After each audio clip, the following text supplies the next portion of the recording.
Hello, and thank you for joining me. I am Krista Snow, coming to you from El Paso, Texas, right here on the border. 2 years ago, I decided to create a podcast of mini-series focused on outliers and the unique journeys we walk, because truly, we need each other. I built a collective to dive into a variety of topics from healing and relationships to business advice and neurodivergence. My commitment to you is to bring you integrity and high quality, because I believe in people and their potential. So without further ado, welcome to this space where you can join the collective as we listen, learn the flip side, and ultimately level up our lives together. I'll be your host, and you're listening to the Level Up Podcast. Welcome back to the Level Up Podcast, our immigration series. It is Jesse and me again, as usual, and we have Saridd part 2 for you today. Hi, Saridd. Hello.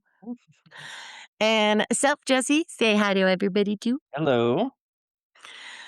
So, picking up from yesterday's conversation, will be this part 2 episode, and I think we left off on a couple of really critical topics. And Saridd, I'll let you choose where we should jump in first. But one of them was the moment that things changed for you, status wise, and you were no longer able to come back to the U.S. Okay. for 10 years, and the other one was your ideas of solutions. And Okay. maybe, we could pitch ideas back and forth, you, me, and Jesse, of like what that could actually look like. So, which do you want to start with? I guess I'll start with the personal, and we can end with the solutions if Perfect. you like that. Yeah. Um, so when we decided to make the decision to move back, um, we had to sell the house we were living in.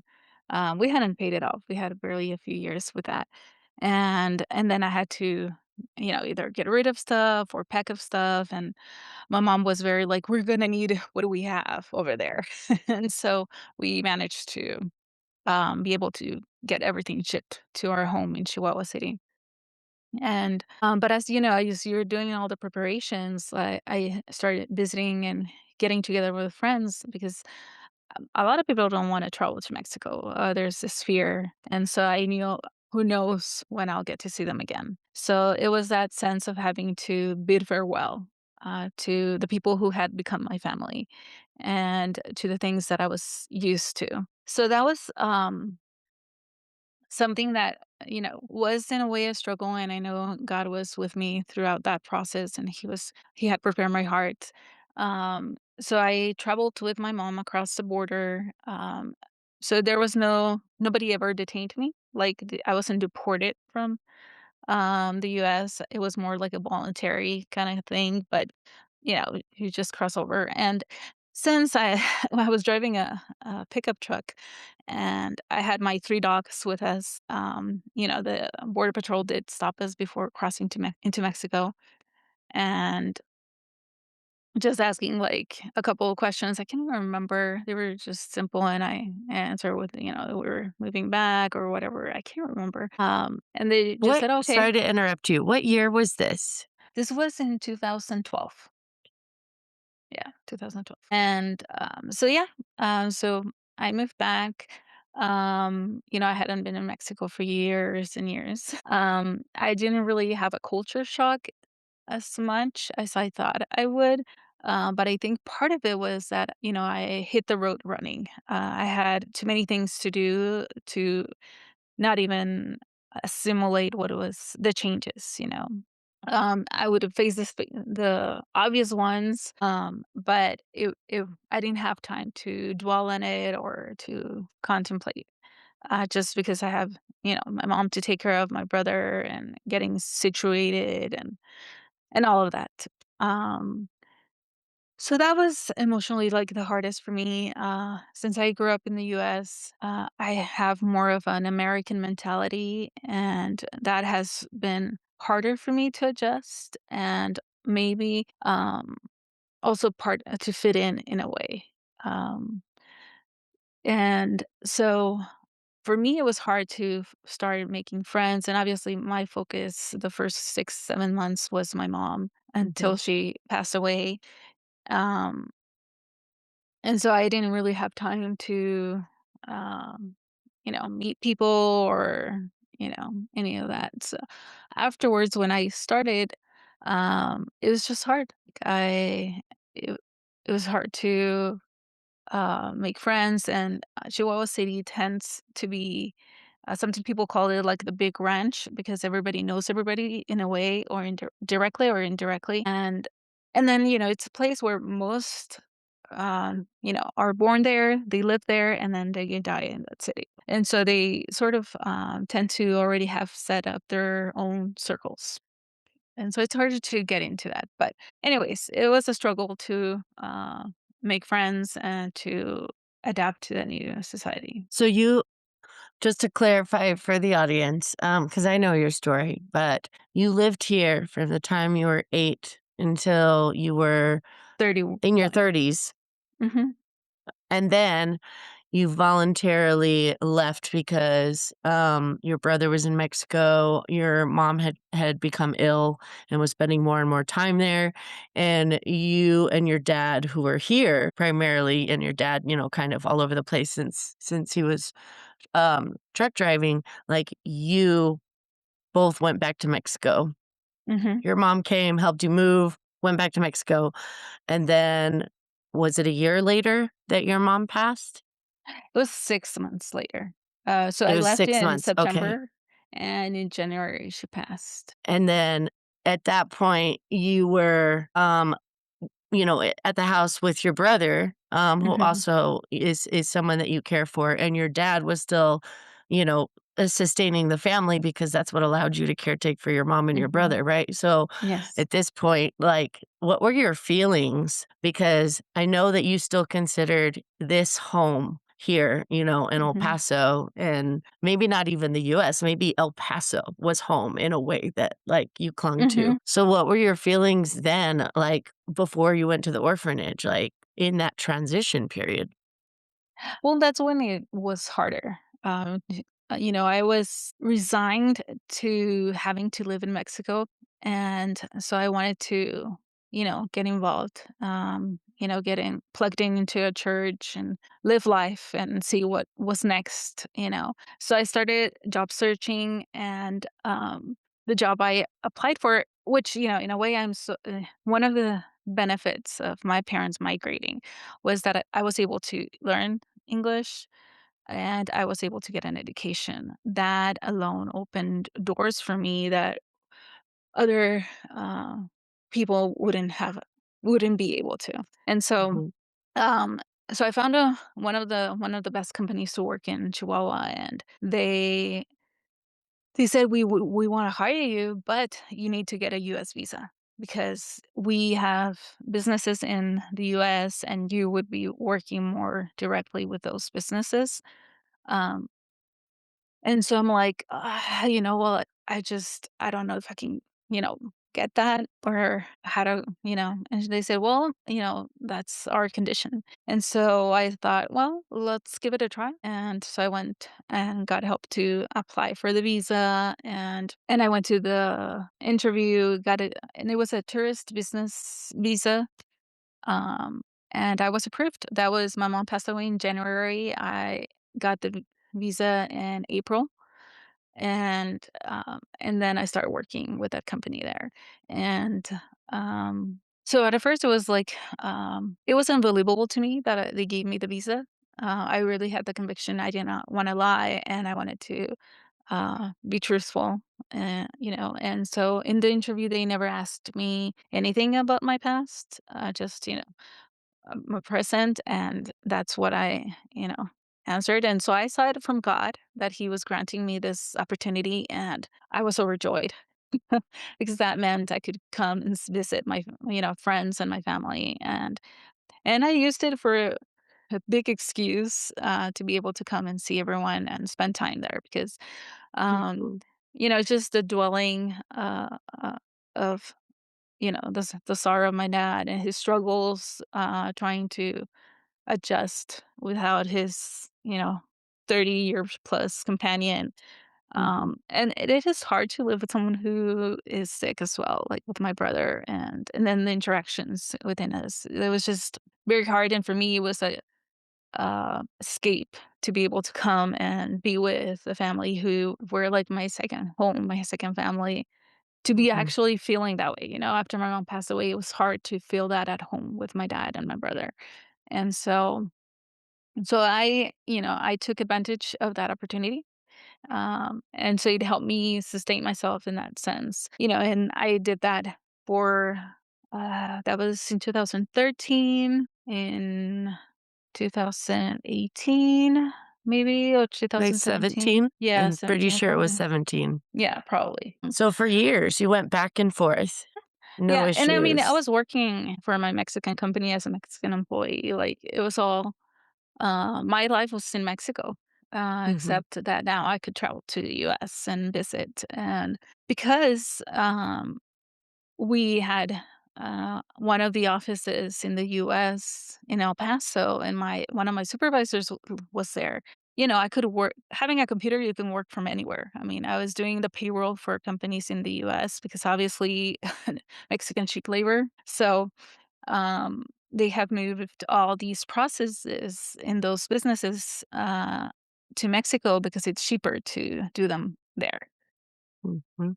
And so, since one of my supervisors was in El Paso, I just asked, "Hey, can I like come this week and work from your office or whatever?" And then, that way I can come and spend time with my friends and family. And so that's sort of what I did for 5 years almost. Mhm.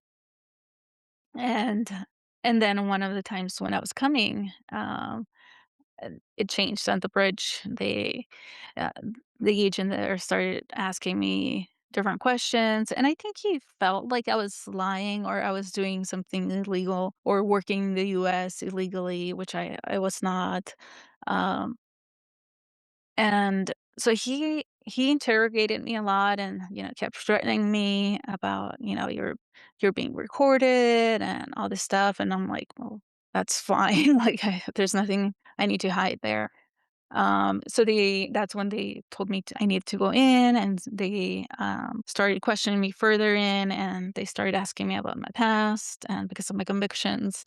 I, told them yes, I was brought in illegally years ago, but now I'm living in Mexico, like everything's in line. But so because in my application for that visa, I had not expressed that situation of my past. They said I shouldn't have had that visa, and so that's when they technically deported me and took away that visa. So I was detained there. I got there maybe at 10 in the morning on the bridge, and I was detained there till 9 at night with, the interrogations, and then you just have to be waiting for them to process you, and then they release you. So what was that like? I mean, did you find yourself getting angry at God or forgotten at times? Were you, like, stuck in the middle between 2 countries that you feel like you don't have a place that you belong? Like, at that moment, what was that like for you? Well, being between 2 worlds, that was sort of like what life had felt for me most of my time. Because, when I was became very aware of my immigration status and how I was limited by it, um, you realize, like, I feel like this is part of me, this is who I am, and this is my country, and I love the US. Even to this day, I appreciate so many of the things, for which it stands, and I sometimes listen more to the news or what's going on there than what's going on in Mexico. But part of me, like, I knew I couldn't be part of it, and then here I have my Mexican heritage, but it's so foreign to me, and I Mhm. misunderstand it sometimes. So there was that struggle throughout my life, and so when this happened, I was I don't think I got mad with God. I just didn't understand.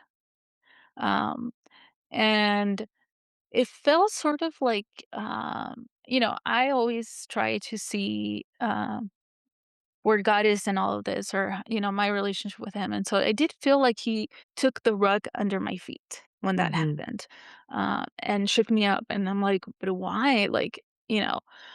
Recently I had just broken up, had my first relationship, and it had been on my desire to get married and have family, and so now this happened, and I just felt, like God was saying no to all the things I really wanted, which was marriage, family, being back in the States in the areas and with the people that, I loved.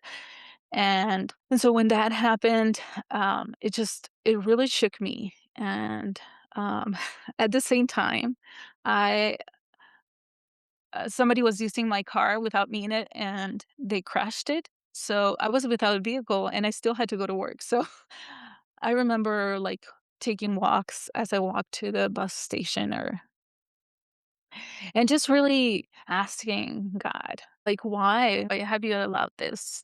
And, there comes in life sometimes where you have to, like, hold on to the things, certain truths, in your life. And you decide what truths or what things you grab hold of, if it's anger, if it's faith, if it's hope, whatever it is. And for me, I kind of clutch to the truth, and I would tell God, God, I know you are good and I know you love me, but why did you allow this? And not just the immigration thing, like, uh, the relationship. I think that was a bigger hit from my heart. Um, and I struggled with that. And there's even a song I would really like listen and sing my heart out to from Jackie Velasquez, and I forget the name it is. I'll look it up and tell you later. But because it resonated in my heart of, and having to lay over all those desires and all those things that you thought you wanted or you wanted. I can go back and say now, like, I thought I wanted those in those times and I still wanted them, but it wasn't God's timing. Um, but it was a struggle for that period of time. And then also, like, giving up on seeing people I loved, and so I knew that had ended, and then I was stuck in a place where I didn't have many friends, and it was hard to, like, I had my coworkers, and from there, I found great friends up to now, we're still in touch, but it's different, like, they have their own lives, they have their families, and so, we would get together every now and then, but it wasn't sort of like something I can come over and, like with friends in El Paso that all their family knew me, and I was sort of part of their family. Yeah, So it you was just stayed different. weekends at my parents', like, and then go to church on Sunday and, like, Yeah. yeah. And I have another friend who's like my older sister, and I don't know if you ever met her, but, with her family, her niece used to think we were sisters because we were always together. Aw. We're not sisters, but, like, that we were inseparable. So that was the change for me, and so that spiraled down to me later having my midlife crisis at, what was it, 30 something? Um, but, you know, in the end, like, how I've seen my life, looking back, I just see God's fingerprints, and I just see God orchestrating things and moving things around He needed to move in my life and in my situations in order to get me to be where I need to be. And that was one of them. I think it really pushed me to really lay down, um, all those desires that I had. That they weren't bad desires, but it was sort of trying to learn to really trust God and live a life surrender and flexible to whatever He has for you. Um, so that was sort of like the process of that. I didn't like Mexico. I struggled a lot, for a few years, and then it was just I there was no place for me to heal. Like, there was no place for me to rest. Continuing to care for my brother and working, and so that's where it took me to take a sabbatical. And a part of my thought was to get God's direction, and me praying, God, like, take me out of here, take me somewhere else. I mean, I was looking at Australia, I was looking at other places in the world, and it was like, it's fine if it's not the U.S., but like, I just don't fit in here, And So it took me back, and it was something God had to do in my heart and give me a heart for my nation. And that took about 6 months, and where God had to do the healing and the rest, and that I would allow my body to rest. And then once I was done, He started like changing my heart and giving me a heart to come back to Mexico.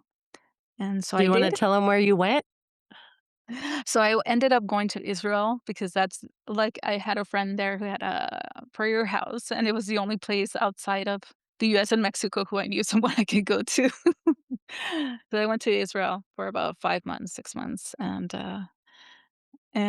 yeah, so I was there, and in a couple of weeks before I started um that I was set to come back to Mexico, that's when God started really giving me a heart for Mexico and changing it. And so when I got back Mm. to Mexico, I knew God was going to be moving me, and I didn't know where. Like I felt like there was a change coming. And lo and behold, maybe about 6 months later, I get a call that, they were needing somebody, it like a secretary, but also like bookkeeper, accountant for this orphanage. And if that's something I was hoping to, since I was waiting for something, I said, "Yeah, well, let's pray about that." And that sort of led me to where I am now. And it has been a fulfillment for me. I need to look up, when I got to Israel, during one of my devotions,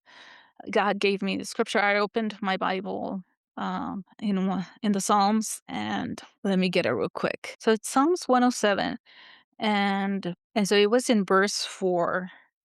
I started reading the Psalm 107, and when I got to the following verses, it's where God really spoke to my heart. And it says, "They wandered in the wilderness in a desert way.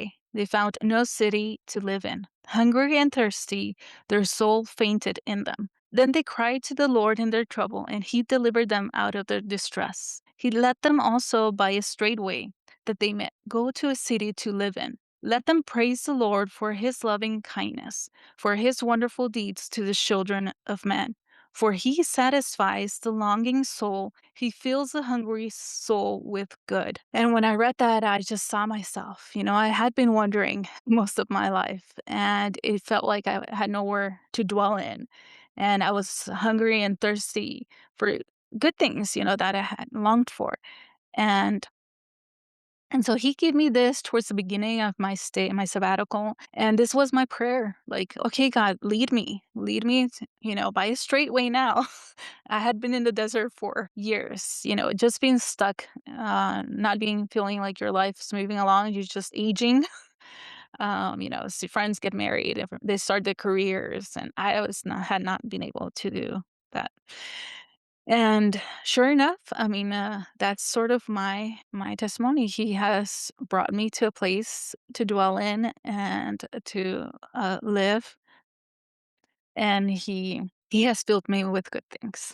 Mm. Yeah, and it may not look like, demographically or physically, what you thought it would, Mm. but it's exactly what you needed in Yeah. so many ways. Yes. I mean, I was telling one of the ladies here, I never would have imagined getting married to a Mexican man. Just because, my mentality is so different, and Mexican men sometimes can be very, like, I don't know, like, I would feel very misunderstood, but yet my husband, he gets me, and he loves the fact that I speak English, and he tries to speak it with me, and Mhm. so it's yeah, definitely God surprises you, and the way he moves things around to get you to where you need to be and where he wants you. I'm curious to know what, I think you talked really well and articulately about how immigration has shaped you. What would you say you think are misconceptions that people have about immigration and sort of need to understand more? Well, I think sometimes we do want to simplify things. Mhm. And but there's things get complicated. And like for example, listening to an interview and automatically, like, they put all the immigrants, they have broken the line. Yes, that is true. Some voluntarily, some willingly, some, you know, for different reasons. But you also have to keep in mind, like, there's people there that for some reason, they took that step. And I'm not saying, um, I don't know, like, they wanna put everybody in the same bucket, and there's Mhm. complexity. I mean, and Yes. that's our human nature, that's humanity. Um, yes, there's people who abuse the system, there's people who have taken advantage of it. Um, then they point out there are legal ways, take your turn to get into the country legally. Yeah, there's not that many options really. Like, Mhm. it's really hard to, because I even looked at it once I graduated college, and I even have a friend who struggled with that as well. Where you're trying to find a company who will hire you and be willing to sponsor you, because that's one pathway to try to get residency. And a lot of it's very expensive. It's a long process. So it's very likely. Even you can be the best student there was, and you can be very talented, but a lot of companies won't, or you don't fit. I mean, I applied to even because I know there were certain companies that would go into Mexico and look for teachers for certain districts, and I would go there, but none of them wanted to take me on, even though they were actually trying to get people hired from Mexico who had a career. And here I was already knowing the system, knowing everything, but because my status was the way it was, there was no way, like, they wouldn't risk trying to help me, you know. And so, um, and then all the not specialized laborers, there's no options there. There's only options for the very qualified people, um, and not for your regular, you know, low level jobs and stuff like that. So I think um, it's not as easy as it sounds, and it's not as clear cut. Um, to assume they can get in legally when it's not true. A lot of the people who have gone illegal is because there was no legal way to get into the country or to stay. I mean, because a lot will get their tourist visa and overstay. You know, um, so I think that you have to realize that there are things behind the reasons why people do that and why people risk and go illegally. And and though they have broken that law, they might be as good citizens as your next average American patriot. Or Um, better. Even better sometimes. So I think and I know sometimes they say that they don't want to. That if they legalize the ones that are already there, then others will have the hope of that coming in. Well, the problem is that you have to fix something. You have to um, realize what the demands of labor are for your country and what companies are really needing, and figure out an immigration system that will bring in the people that they're needing, the labor that they're needing, so that they can have the labor, and the immigrating people will be more legal and do it legal ways. So I think that's one of the misconceptions in that respect, that they're and they get treated that way. Yes, there are some people that um, break the law in other ways as well, and that is wrong. Whoever it is, if it's a legal immigrant or a citizen,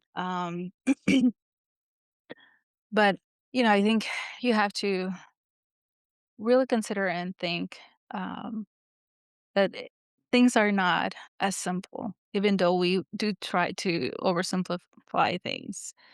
Um, Mhm. so, and I get also, like, how there were the riots in LA?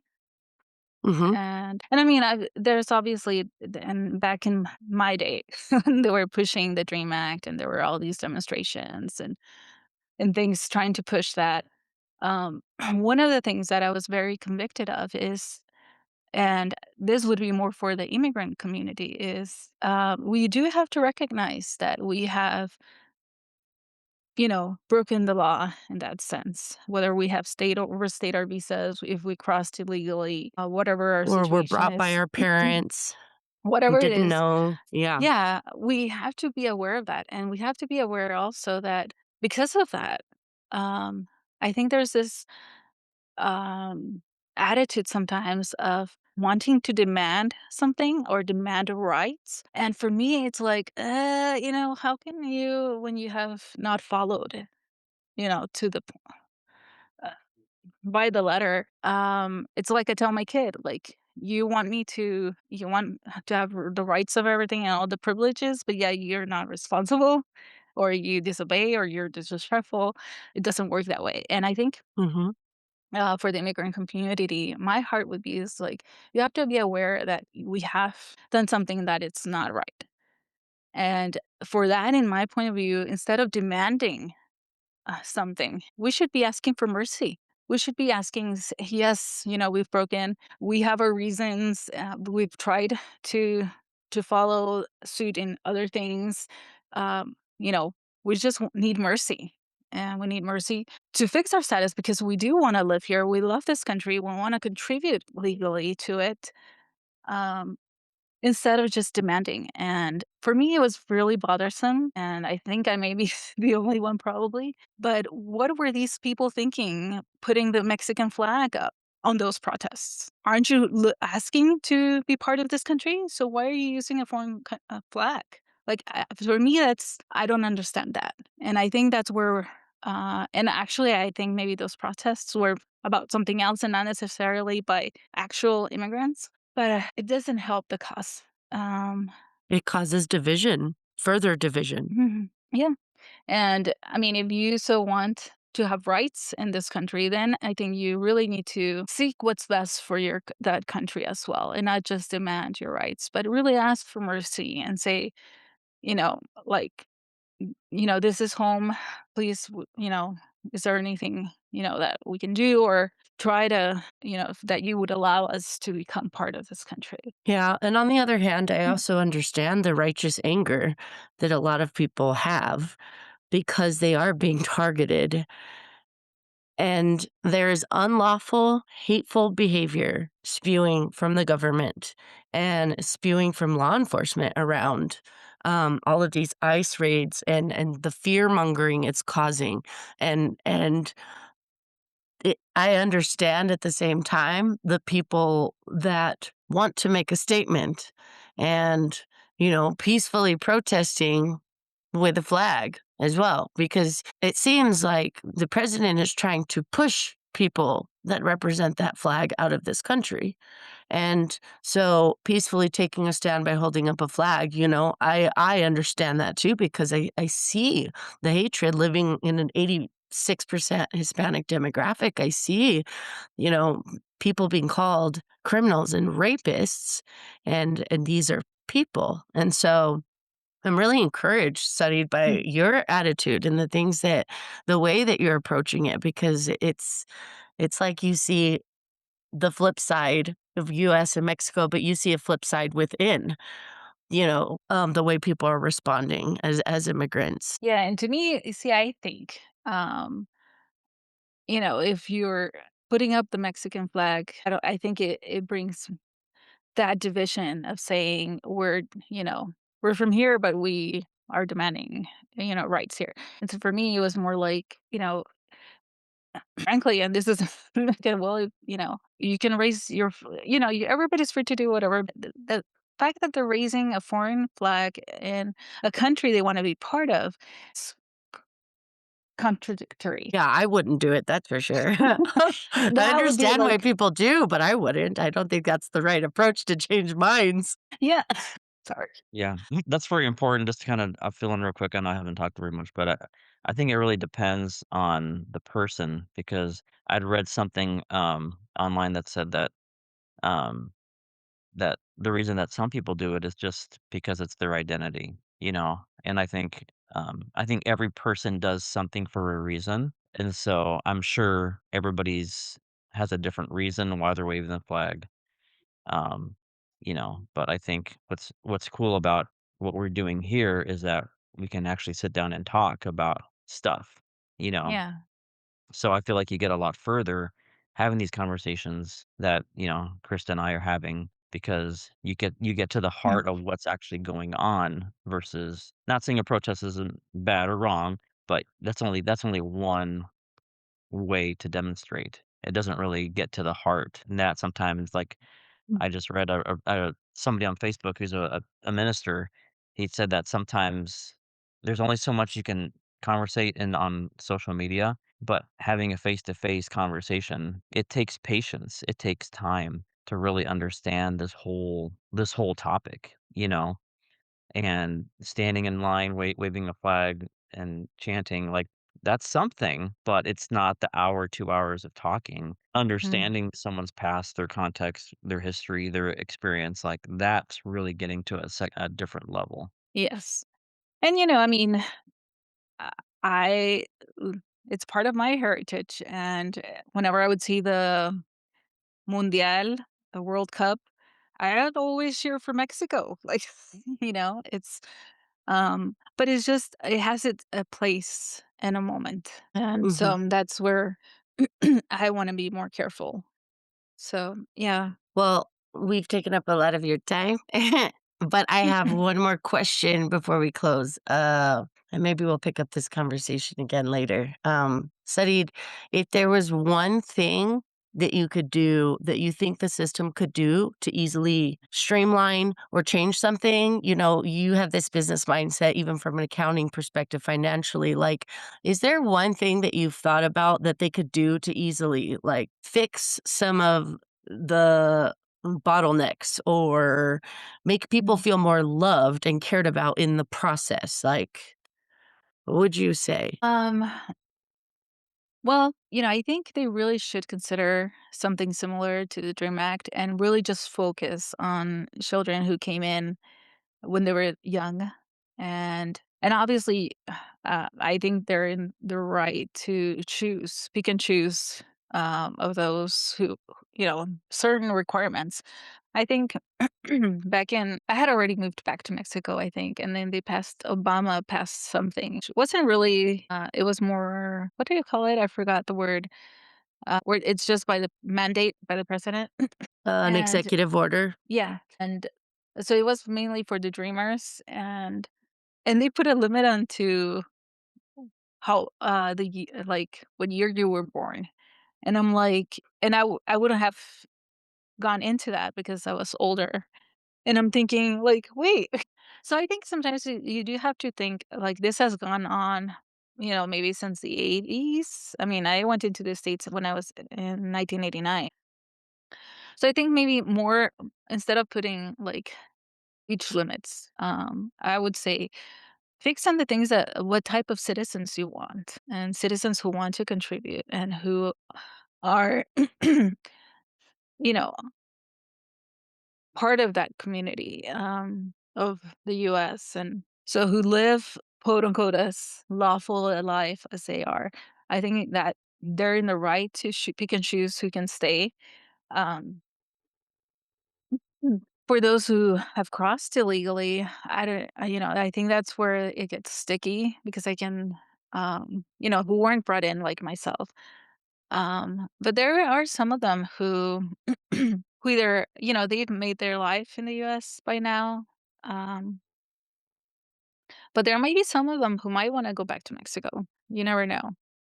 Um, I see it more, to start seeing what type of labor is being needed, and create programs where you have temporary, uh, work visas, for the majority part of the Mexicans I know.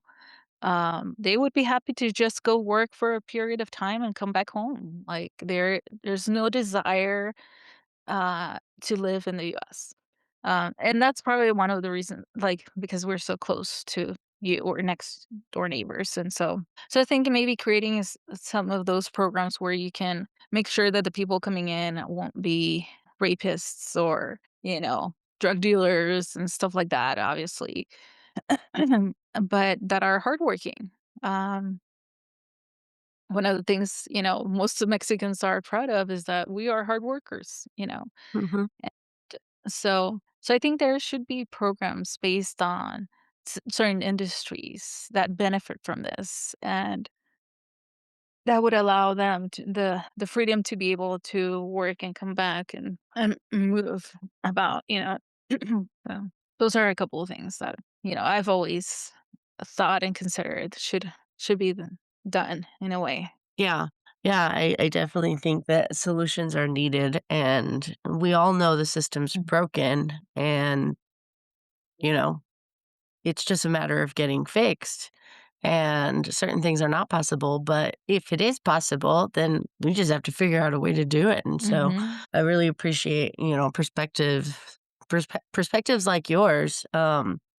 And Jesse as well, and his family being in Mexico, but also not growing up near the border, like where I live, right on the border, in the middle of it. And so I think all of these different perspectives are also the perfect thing to be able to eventually like create solutions that will work because everybody knows a little bit of how certain things work and what's possible and what's not. So we can Mhm. unite and fix it together, as a Mhm. people. So I really appreciate you being here with us today. My And thank pleasure. you guys for suffering through, even though I know you're both kind of sick and coughing and cough drops Yes. and all of that. And I no thought I worries was at all. done. I thought I was done. "Oh, I haven't coughed today," and then in the middle of the thing, go like, "Oh my gosh, my throat is dry," and I'm coughing like crazy. And Jesse's like 2 hours ahead of us. He's Oh my gosh. trying to go hang out with his wifey, probably. So you guys